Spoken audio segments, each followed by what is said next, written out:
Hello, my name is Brenda. I'm an assistant professor at Suffolk University, and I'm working on this paper with the Pioneer Institute and the Center for Public Management at Suffolk. Hello, my name is Gabrielle Aydnwylde. I work with Dr. Bond at Suffolk University. I'm a research assistant in the Center for Public Management. We just completed a paper where we looked at the distribution of public safety funds across Massachusetts municipalities. We were interested specifically in how much money municipalities have received through state and federal public safety grants between the period of 2000 and 2008.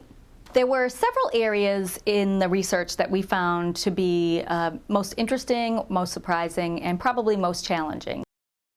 Data to help us answer our question of where funds have been distributed was extremely difficult to narrow down. There are hundreds of databases available at the federal level around where federal money is going. However, it's very elusive in terms of what the money is going for and whether it's going to the state first and then to a municipality. So part of the first challenge that we had was to identify legitimate, valid data sources that would help us to understand the distribution of public safety funds. The interesting thing about this paper that I learned while working on it is there's so much data out there. The arduous process is turning it into information. The data is out there, but it's fragmented, and it takes time and knowledge and expertise and patience in order to turn it into the information that makes it useful. In this project, we ended up identifying revenues through the Massachusetts Department of Revenue, where cities and towns account for state and federal public safety grants. One of the biggest challenges we felt, which was a surprise, I think, was not the availability of data, but the complexity of it and narrowing it down and finding the data that would help us to answer our question. So once we were able to actually hone in on a specific database at the Massachusetts level, when we looked across the state, it may not be surprising that the Boston area receives the bulk of the money. However, what we did find is that Boston and the metropolitan Boston area receives more money per capita than any other area of the state. What we found was that for municipalities, approximately 66% of their public safety grants come from the state, and about 33% come from the federal government, and that's over the course of the 8-year period.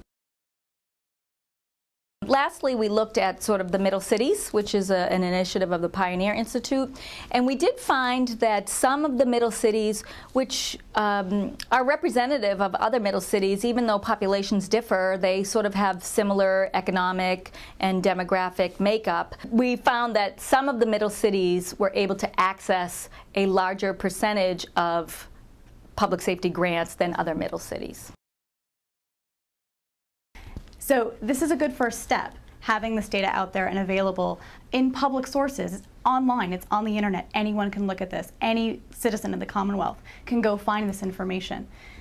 Turning it into something useful and meaningful that they can then relate to their concepts of public safety and how they want their government to function, that's not so easy. When we began this project, we really wanted to look at public safety as most people understand public safety, police and fire and maybe some emergency medical services. But what we ended up having to do is to accept the fact that the best data source that we had was the state of Massachusetts Department of Revenue, the local aid, and what they consider public safety is police, fire, emergency medical service, also inspectional services, and some other.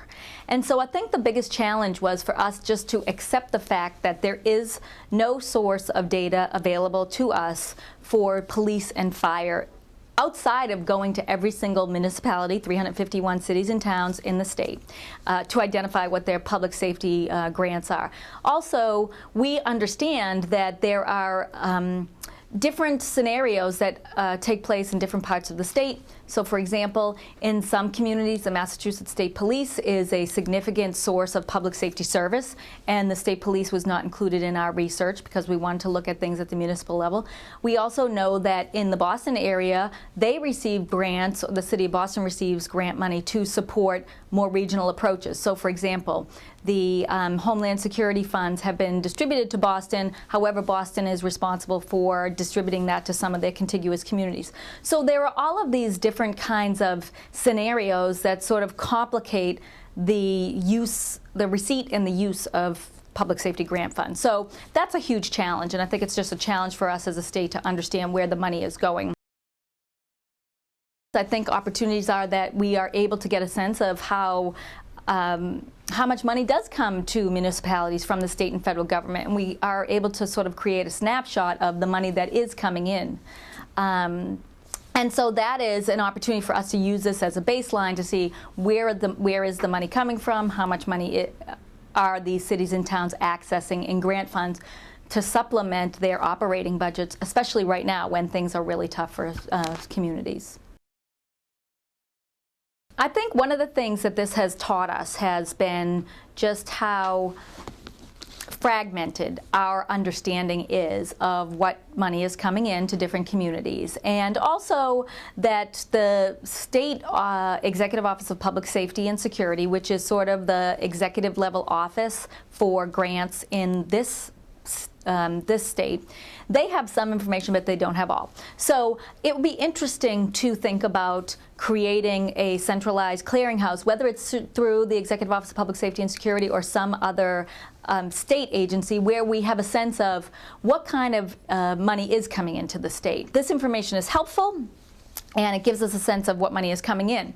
But it's only as helpful as it is in its current form. It would be much more useful if we could identify what are the needs, how is this money coming in, what is the money being used for, and what is the impact of these funds. That would be a much more meaningful use of this data. We have a serious challenge here in that public safety is a catch-all, and maybe that is useful for a lot of agencies, but for most folks we need to think about what does public safety really mean, and it might be useful to sort of separate some of these ancillary kinds of things that have now been grouped into public safety, like inspections of elevators or other kinds of inspections. Those are certainly safety issues, but is it what most people consider public safety? So it would be more helpful if we could be a little bit more distinct in our definition of public safety, and then try to connect that to local need and the impact of these funds in local communities.